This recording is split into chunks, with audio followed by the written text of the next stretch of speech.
کبھی آپ کو کچے کے ڈاکو لوٹیں گے، کبھی آپ کو پکے کے ڈاکو لوٹیں گے۔ آپ کا کیا خیال ہے کہ یہ کچے کے ڈاکو صرف کشمور میں آپ کو لوٹ رہے ہیں؟ یہ کچے کے ڈاکوؤں کی طرح کے ڈاکو پورے پاکستان میں لوٹ رہے ہیں۔ ان کی صرف حلیے مختلف ہیں، ان کے کپڑے مختلف ہیں، ان کی طریقہ واردات مختلف ہے۔ اس طریقہ واردات کو روکنے کے لیے آپ اپنے سیاسی نظام کو سمجھیے، آپ اپنے سیاسی نظام کو ٹھیک کریے۔ جب تک آپ کا سیاسی نظام ٹھیک نہیں ہوگا اس وقت تک آپ کے باقی معاملات ٹھیک نہیں ہوں گے۔ آپ ان کو نمائندے چن کے لاتے رہیں جو جاگیردار ہیں، آپ ان کو نمائندے چن کے لاتے رہیں جو بڑی فیکٹریوں کے مالک ہیں، آپ ان کو نمائندے چن کے لاتے رہیں جو مالدار لوگ ہیں۔ ان سے اگر آپ یہ سمجھیں کہ یہ ملک کے حالات ٹھیک ہو جائیں گے، آپ کے صوبے کے حالات ٹھیک ہو جائیں گے، میرے صوبے کے حالات ٹھیک ہو جائیں گے، میرے شہر کے حالات ٹھیک ہو جائیں گے، آپ کے شہر کے حالات ٹھیک ہو جائیں گے، تو یہ غلط خام خیالی ہے، یہ غلط خیال ہے آپ کا۔ آپ خیال پہلے درست کریے، اپنی سیاست ٹھیک کریے، اپنے معاملات ٹھیک کریے۔ جب آپ کے وہ معاملات ٹھیک ہوں گے یہ سارے معاملات باقی ٹھیک ہونے کی طرف آ جائیں گے۔ ان ہاتھوں کو روکیے جو آپ کی لوٹ مار میں شریک ہیں اور سسٹمیٹکلی شریک ہیں، جو آپ کے کپڑے تک اتار کے لے کے گئے ہیں، جو آپ کے کپڑے اتار کے اور ان کے جو ہے نا وہ سوٹ بنے ہیں۔ جب تک آپ اس کو ٹھیک نہیں کریں گے معاملات ٹھیک نہیں ہوں گے۔ خدا کے واسطے ان کو اس معاملے کو ٹھیک کریے، اس خرابی کو ٹھیک کریے، اس بنیاد کو ٹھیک کریے جو خراب ہے۔ بنیاد ٹھیک ہوگی اس کے اوپر دیوار بھی ٹھیک بنے گی، اس کے اوپر چھت بھی ٹھیک ہوگا، اس میں کشمور کا بھی بھلا ہوگا، اس میں دوسرے شہروں کا بھی بھلا ہوگا، اس میں دوسرے صوبوں کا بھی بھلا ہوگا اور اس میں پورے ملک کا بھلا ہوگا۔ آپ ملک کے بھلے کے لیے سوچئے اور اس ملک کا سیاسی نظام درست کرنے کی طرف آئیے۔ آپ کا بہت شکریہ۔ اتنے دنوں سے یہاں پہ اپنے کاز کے لیے آئے، اپنی عوام کی کاز کے لیے، جو ہزاروں لوگ پیچھے کشمور میں جن کے آپ وینگ گارڈ ہیں، جن کے آپ لیڈر ہیں، جن کی آپ قیادت ہے، جو آپ کی طرف دیکھ رہے ہیں کہ آپ اتنی دور سے آئے اور شاید یہاں سے امن کا کوئی پیغام لے کر، امن کا کوئی ایشورنس لے کر جو ہے وہ واپس جائیں گے۔ تو امید کرتے ہیں، ویسے تو اس حکومت سے سچی بات ہے، ہم یہاں پہ آئے دن ہیومن رائٹس کے ایشوز پہ بیٹھتے ہیں، لوگ یہاں پہ آتے ہیں، یہ ایک طرح سے وہ جیسے ہائیڈ پارک ہوتا ہے نا، ایک لنڈن میں ایک جگہ ہے ہائیڈ پارک، وہاں آگے لوگ بات آتے ہیں، اپنی بات رکھتے ہیں اور پھر چلے جاتے ہیں۔ ہوتا اکثر یہاں بھی ساتھیوں یہی ہے کہ وعدے ہوتے ہیں اور اس کے بعد اس پہ عمل درآمد نہیں کیا جاتا۔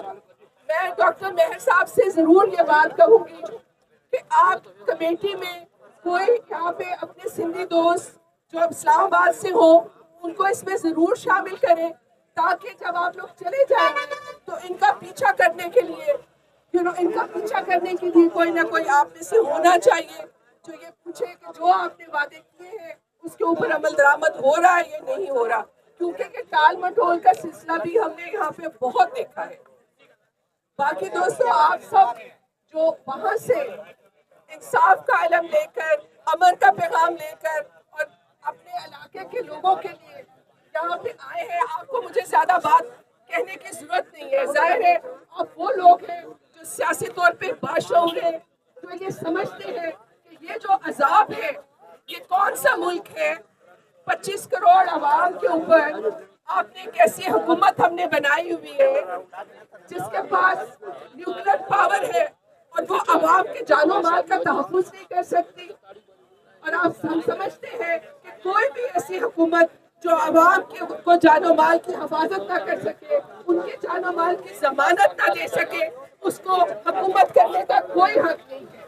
اور یہ درست بات ہے کہ پچھلے 75 سالوں پہ ہمارے اوپر جو حکمران طبقہ جو ہے وہ مسلط ہے، وہ بنیادی طور پہ عوام دشمن طبقہ ہے۔ اور یہ آپ کے جو ہے جاگیردار ہے، یہ ٹرائبل چیف ہے، آپ کے بیوروکریٹس ہیں، آپ کے بوٹوں والے آرمی کے جو لوگ ہیں، آپ کی فوج ہے، ان سب لوگوں نے پچھلے 75 سال سے پاکستان کے عوام کو سوائے تکلیف کے، بھوک کے، ننگ کے، بغیر تعلیم کوئی تعلیم نہیں ہے۔ ہمارا نوجوان 60% ہمارے نوجوان ہیں اس وقت پاکستان میں۔ ہم ایک نوجوان ملک ہے، لیکن ہمارے نوجوانوں کے پاس کسی قسم کی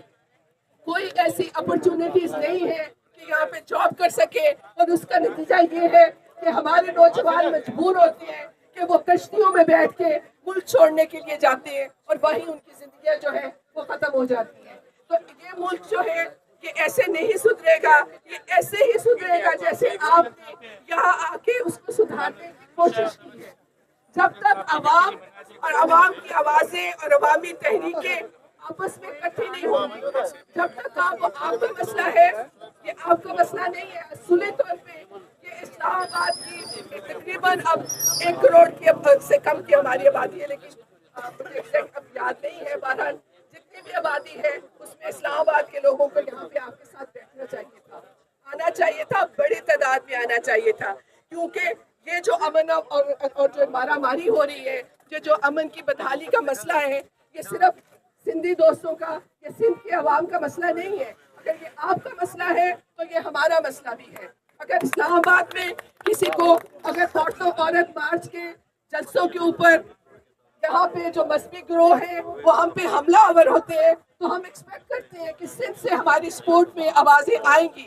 ہم عورتیں جو پاکستان کے اندر ہر طرح کا طبقاتی نظام کا خاتمہ چاہتے ہیں, صنفی نظام کا خاتمہ چاہتے ہیں, اور ہم یہ چاہتے ہیں کہ یہاں صوبوں کو مکمل اختیار حاصل ہونا چاہیے.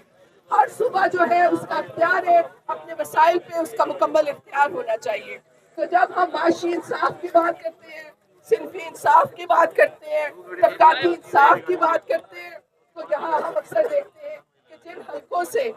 ہم پہ جو حلقے ہم پر حملہ آور ہوتے ہیں, وہ بعض اوقات یہیں پہ ہم دیکھتے ہیں یہاں پہ بہت سارے ایسے لوگ بھی آئے ہیں جو ہمیں پہ حملہ آور ہوتے ہیں. جب ہم انصاف کے لیے, عورت کے لیے نکلتے ہیں کہ وہاں پہ کاروباری نہیں ہونی چاہیے, وہاں پہ غیرت کے نام پہ بغیرتی کے قتل نہیں ہونے چاہیے. تو کہنے کا مقصد یہی ہے کہ الٹیمیٹلی اس ملک کے اندر اگر کوئی ہوپ ہے تو وہ پاکستان کے 25 کروڑ عوام ہے. اور یہ جو حکمران طبقہ ہے, اگر ہم اس سے کوئی توقع رکھیں گے تو میرا خیال ہے کہ 75 سال میں اگر آپ مایوس نہیں ہوئے تو پھر آپ ذرا سوچیں کہ آپ کیا سوچ رہے ہیں. 75 سال میں اگر انہوں نے عوام کو کچھ نہیں دیا ہے,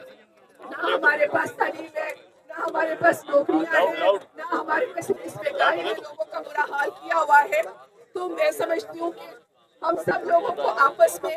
یہ جو جڑت ہے اس کو قائم رکھنا چاہیے. ہمیں اس جڑت کو قائم رکھنا چاہیے.